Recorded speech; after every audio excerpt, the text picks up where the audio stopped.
अच्छा, एक टाइम था कि मी टू मूवमेंट का आगाज़ हुआ था और तमाम लोगों ने खुल के बड़ा कुछ बताया कि उन पे किस तरीके से होती रही। और स्पेशली एंटरटेनमेंट इंडस्ट्री ऐसी है कि जिसके अंदर ना आपको पता है कि ये कास्टिंग काउच का एक बड़ा टर्म चलता है, या कहते हैं कि यहाँ पर गिव एंड टेक है और यहाँ पर कोई भी ऊपर नहीं आ सकता जब तक वो कॉम्प्रोमाइज़ नहीं करता। और बड़ी ऐसी चीज़ें, बहुत से स्टोरीज सुनने को मिलती हैं। तो अभी मैं देख रही थी कि फ़राह खान जो थी वो मतलब इंडियन बड़ी रिनाउंड कोरियोग्राफर हैं और बड़ी सुपर हिट मूवीज़ उन्होंने जो है वो बॉलीवुड के अंदर प्रोड्यूस की हैं। वो भी बता रही कि अपने करियर के स्टार्ट में जब वो एक कोरियोग्राफर थी और एक मूवी के डायरेक्टर जो थे, कहती है मैं रेस्ट कर रही थी अपने रूम में और वो मूवी के कोरियोग्राफर आए और वो मेरे बहुत करीब होके बैठ गए और he try to touch me inappropriate way. तो कहती मैंने उनको फ़ौरन रूम से जाने का बोला और मैंने मतलब जो वो कर सकती थी उन्होंने उस लिहाज से किया।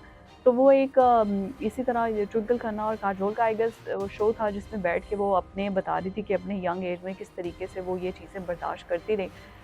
हाँ, ठीक है, बड़े लोग उस पे क्रिटिसाइज़ भी कर रहे हैं कि अब ये इसकी उम्र हो गई है, देखो इस आंटी को अब ज़रूरत क्या पड़ी है कि अपनी ये बातें बताने के लिए, but at least she opened up. उसने बताया कि उसके साथ क्या हुआ, क्या एक्सपीरियंस उसने किया। और लेकिन माय क्वेश्चन इज़ कि इसको रोकने के लिए अब उन्होंने क्या इस पे अपना इनपुट क्या दिया? Because now she is a strong woman जो बॉलीवुड के अंदर एक अपनी सेय रखती हैं और मतलब कोई ऐसा नहीं है कि वो कोई आम सी बंदी हो। She is an excellent director. फिर उन्होंने बॉलीवुड के अंदर इतनी सुपरहिट फ़िल्में दी हैं। तो उन्होंने इस कल्चर को चेंज करने के लिए क्या किया?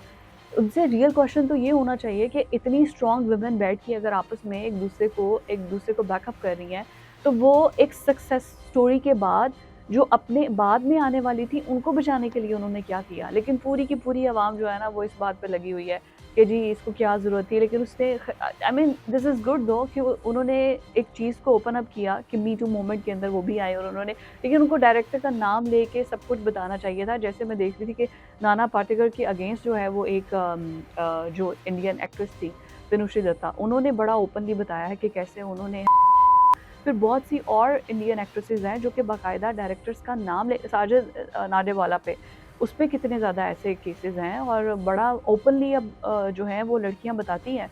तो अब इनको भी आई गेस बताना चाहिए था ताकि बाकी लोग उससे बच सकें।